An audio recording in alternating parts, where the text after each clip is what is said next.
صحاب کہف کا واقعہ ایک نہایت ایمان افروز اور سبق آموز قصہ ہے جو قرآن کریم کی سورہ کہف میں بیان کیا گیا ہے۔ یہ واقعہ ان چند نوجوانوں کا ہے جو اپنے وقت کے ظالم بادشاہ اور کفر و شرک کے ماحول سے تنگ آ کر اللہ کی عبادت کے لیے ایک غار میں پناہ گزین ہو گئے تھے۔ یہ نوجوان ایک ایسی بستی میں رہتے تھے جہاں لوگ اللہ کے بجائے بتوں کی پوجا کرتے تھے اور بادشاہ بھی ظلم و جبر کے ساتھ لوگوں کو توحید سے روکتا تھا، مگر ان نوجوانوں کے دلوں میں ایمان کی شمع روشن ہو چکی تھی۔ وہ اللہ واحد پر ایمان لا چکے تھے اور شرک سے سخت نفرت کرتے تھے۔ جب بادشاہ کو معلوم ہوا کہ چند نوجوان اس کے بتوں کی پرستش سے انکار کرتے ہیں اور ایک اللہ کی عبادت کرتے ہیں تو اس نے انہیں دربار میں بلا کر اپنے دین کی طرف واپس آنے کو کہا، لیکن ان نوجوانوں نے صاف انکار کر دیا اور کہا کہ ہمارا رب صرف اللہ ہے اور ہم اس کے سوا کسی کی عبادت نہیں کریں گے۔ جب بادشاہ نے انہیں دھمکیاں دی اور قتل کرنے کا ارادہ کیا تو وہ اپنے ایمان کو بچانے کے لیے شہر سے نکل کر ایک غار میں جا چھپے۔ قرآن کریم میں اللہ تعالیٰ فرماتے ہیں، یعنی بے شک وہ چند نوجوان تھے جو اپنے رب پر ایمان لائے اور ہم نے ان کی ہدایت میں اضافہ کر دیا۔ اللہ تعالیٰ نے ان پر اپنی رحمت فرمائی اور انہیں نیند میں سلا دیا۔ ان کے ساتھ ان کا ایک کتا بھی تھا جو غار کے دہانے پر بیٹھا تھا۔ اللہ تعالیٰ نے ان پر گہری نیند طاری کر دی اور وہ 309 سال تک اسی حالت میں سوتے رہے۔ اللہ تعالیٰ فرماتا ہے، یعنی تم انہیں جاگتا ہوا سمجھو گے حالانکہ وہ سو رہے تھے اور ہم انہیں دائیں اور بائیں کروٹ دلاتے تھے، اور ان کا کتا غار کے دہانے پر اپنے بازو پھیلائے بیٹھا تھا۔ جب اللہ نے چاہا تو وہ بیدار ہوئے اور ایک دوسرے سے پوچھنے لگے کہ ہم کتنی دیر سوئے۔ ایک نے کہا شاید ایک دن یا آدھا دن، دوسرے نے کہا کہ اللہ ہی بہتر جانتا ہے کہ ہم کتنی دیر سوئے۔ پھر انہوں نے کہا کہ ہمیں کھانے کے لیے کچھ بھیجا جائے تاکہ ہمیں پتہ چلے کہ اب حالات کیسے ہیں۔ چنانچہ انہوں نے اپنے ایک ساتھی کو چاندی کے سکوں کے ساتھ شہر بھیجا۔ جب وہ شہر پہنچا تو دیکھا کہ سب کچھ بدل چکا تھا، لوگ اللہ کو ماننے لگے تھے اور وہ ظالم بادشاہ بھی مر چکا تھا۔ جب اس نوجوان نے کھانے کے لیے سکے نکالے تو لوگ حیران رہ گئے کیونکہ یہ سکے صدیوں پرانے تھے۔ یوں یہ راز کھلا کہ یہ وہی نوجوان ہیں جو 309 سال پہلے غار میں سوئے تھے۔ اللہ تعالیٰ نے ان کے ذریعے اپنی قدرت کا ایک عظیم الشان نشان ظاہر فرمایا تاکہ لوگ قیامت کے دن کے دوبارہ زندہ ہونے پر یقین کریں۔ پھر اللہ تعالیٰ نے انہیں واپس نیند میں سلا دیا اور ان کی روحیں قبض کر لی گئی۔ یہ واقعہ قیامت کے دن دوبارہ جی اٹھنے کی دلیل ہے کہ جس طرح اللہ نے ان نوجوانوں کو صدیوں بعد جگایا، اسی طرح قیامت کے دن بھی وہ تمام انسانوں کو زندہ کرے گا تاکہ وہ اپنے اعمال کا حساب دے۔ یہ واقعہ ہمیں سکھاتا ہے کہ اگر کوئی شخص ایمان پر ثابت قدم رہے اور اللہ کی راہ میں قربانی دینے کو تیار ہو تو اللہ تعالیٰ اس کی حفاظت فرماتا ہے اور اسے اپنے خاص فضل سے نوازتا ہے۔ حضرت عمر بن خطاب رضی اللہ تعالیٰ عنہ کا شمار ان جلیل القدر صحابہ میں ہوتا ہے جن کی زندگی عدل و انصاف، تقوی اور فقیری کا ایک حسین نمونہ تھی۔ وہ ہر وقت اپنی رعایا کی بھلائی کے لیے فکر مند رہتے تھے اور راتوں کو بھیس بدل کر مدینے کی گلیوں میں گشت کیا کرتے تھے تاکہ دیکھ سکیں کہ کہیں کوئی حاجت مند تو نہیں، کوئی بھوکا تو نہیں، کوئی مجبور تو نہیں۔ ایک رات حضرت عمر فاروق رضی اللہ تعالیٰ عنہ حسب معمول مدینے کی گلیوں میں جا رہے تھے کہ ایک خیمے سے بچوں کے رونے کی آواز سنی۔ آپ قریب گئے اور دیکھا کہ ایک عورت چولہے پر ہانڈی رکھے بیٹھی ہے اور بچے زارو قطار رو رہے ہیں۔ حضرت عمر نے آگے بڑھ کر پوچھا، بہن یہ بچے کیوں رو رہے ہیں؟ عورت نے جواب دیا، یہ بھوکے ہیں، کئی دنوں سے کھانے کو کچھ نہیں ملا۔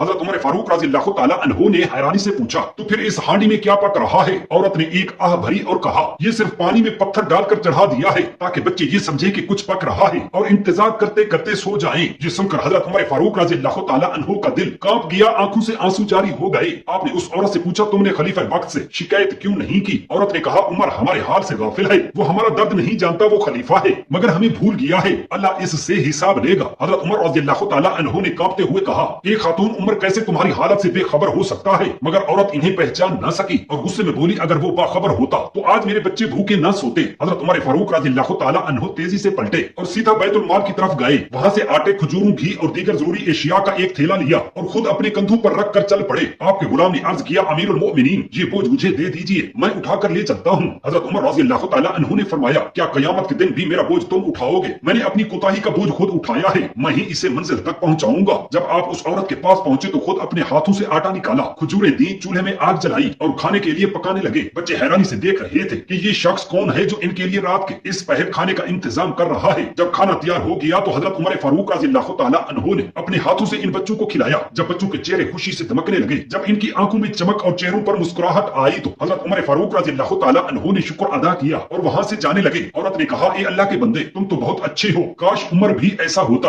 حضرت عمر رضی اللہ تعالیٰ عنہ نے محبت سے جواب دیا، بہن جب تم کل خلیفہ کے پاس جاؤ گی تو عمر کو ضرور معاف کر دینا۔ یہ کہہ کر وہ واپس پلٹ آئے۔ بعد میں کسی نے اس عورت کو بتایا کہ جس شخص نے تمہاری مدد کی وہ خود امیر المؤمنین حضرت عمر بن خطاب رضی اللہ تعالیٰ عنہ تھے۔ یہ سن کر عورت حیرت میں ڈوب گئی، آنکھوں میں آنسو آ گئے اور اس نے اللہ کا شکر ادا کیا کہ ایسا حکمران ملا جو خود بھوکوں کا حال جاننے آتا ہے۔ یہ واقعہ ہمیں سکھاتا ہے کہ حکمران کو اپنی رعایا کی فکر کرنی چاہیے، صاحب حیثیت کو غریبوں کے حال سے باخبر رہنا چاہیے اور ہمیں ایک دوسرے کی مدد کرنی چاہیے۔ حضرت ابو بکر صدیق رضی اللہ تعالیٰ عنہ کا شمار ان صحابہ میں ہوتا ہے جن کی زندگیاں سراپا ایثار، قربانی اور حسین امتزاج تھیں۔ وہ خلیفہ وقت ہونے کے باوجود نہایت سادہ زندگی بسر کرتے تھے، ایک بار حضرت عمر فاروق رضی اللہ تعالیٰ عنہ نے دیکھا کہ حضرت ابو بکر صدیق رضی اللہ تعالیٰ عنہ ہر روز فجر کی نماز کے بعد مدینے سے باہر ایک طرف نکل جاتے ہیں اور کچھ دیر بعد واپس آتے ہیں۔ حضرت عمر رضی اللہ تعالیٰ عنہ کو تجسس ہوا کہ آخر خلیفہ رسول صلی اللہ علیہ وسلم روزانہ کہاں جاتے ہیں۔ ایک دن وہ چپکے سے ان کے پیچھے چل پڑے اور دیکھا کہ حضرت ابو بکر رضی اللہ تعالیٰ عنہ مدینے سے کچھ فاصلے پر ایک خستہ حال جھونپڑی میں داخل ہوئے۔ کچھ دیر بعد باہر آئے اور واپس مدینہ کی طرف چل دیے۔ حضرت عمر فاروق رضی اللہ تعالیٰ عنہ نے دروازہ کھٹکھٹایا، اندر سے ایک نحیف اور کمزور آواز آئی، کون؟ حضرت عمر رضی اللہ تعالیٰ عنہ نے اندر جا کر دیکھا کہ ایک نابینا بوڑھی عورت بیٹھی ہے اور اس کے ساتھ چھوٹے چھوٹے یتیم بچے موجود ہیں۔ حضرت عمر رضی اللہ تعالیٰ عنہ نے پوچھا، اماں یہ جو شخص ابھی آپ کے ہاں آیا تھا یہ کون ہے؟ بوڑھی عورت نے جواب دیا، بیٹا میں نہیں جانتی، یہ روز آتا ہے، میرے گھر کی صفائی کرتا ہے، میرے لیے کھانے کا بندوبست کرتا ہے، میرے بچوں کے کپڑے دھوتا ہے اور پھر چلا جاتا ہے۔ حضرت عمر رضی اللہ تعالیٰ عنہ نے حیرانی سے پوچھا، اماں کیا آپ کو معلوم ہے کہ یہ شخص کون ہے؟ بوڑھی عورت نے کہا، نہیں بیٹا میں نہیں جانتی، یہ کوئی اللہ کا نیک بندہ ہے۔ حضرت عمر رضی اللہ تعالیٰ عنہ کی آنکھوں میں آنسو آ گئے اور آواز بھرا گئی، وہ جذبات پر قابو نہ پا سکے اور روتے ہوئے کہا، اے ابو بکر تم نے اپنے بعد آنے والوں کے لیے خدمت خلق کی ایسی مثال قائم کر دی کہ کوئی تمہاری برابری نہیں کر سکے گا۔ یہ واقعہ حضرت ابو بکر صدیق رضی اللہ تعالیٰ عنہ کے بے لوث جذبہ خدمت خلق کا ایک ایسا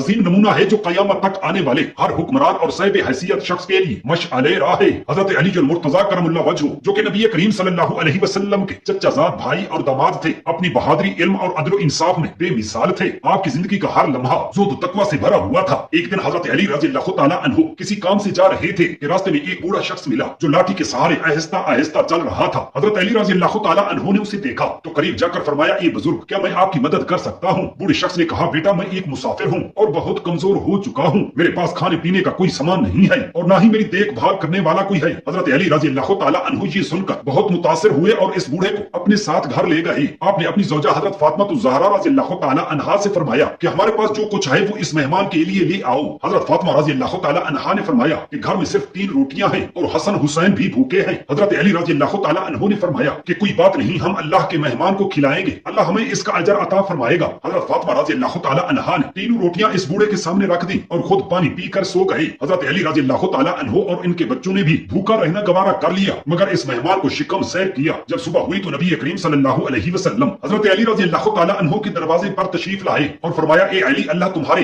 اس عمل سے بہت راضی ہوا ہے اور اس کے بدلے میں جنت کی خوشخبری دے رہا ہے۔ یہ سن کر حضرت علی رضی اللہ تعالیٰ عنہ کی آنکھوں میں آنسو آ گئے اور وہ سجدہ شکر میں گر گئے۔ یہ واقعہ ہمیں سکھاتا ہے کہ مہمان نوازی اور ایثار کتنا عظیم عمل ہے۔ اللہ تعالیٰ اپنے بندوں کے چھوٹے چھوٹے نیک اعمال کو بھی کس طرح پسند فرماتا ہے۔ ہمیں بھی چاہیے کہ ہم دوسروں کی مدد کریں، ان کے ساتھ حسن سلوک کریں اور اپنے حصے کا رزق دوسروں کے ساتھ بانٹنے کی عادت ڈالیں تاکہ اللہ تعالیٰ ہم پر اپنی رحمتیں نازل فرمائے۔ ہمیں بھی چاہیے کہ اپنی زندگی میں دوسروں کی مدد کریں اور اللہ کے بندوں کی خدمت کو اپنا شعار بنائیں تاکہ دنیا اور آخرت میں کامیابی نصیب ہو۔ اللہ ہمیں بھی ایسے ہی دل رکھنے کی توفیق عطا فرمائے جو دوسروں کے درد کو محسوس کریں۔ آمین یا رب العالمین۔ جزاک اللہ خیرا کثیرا۔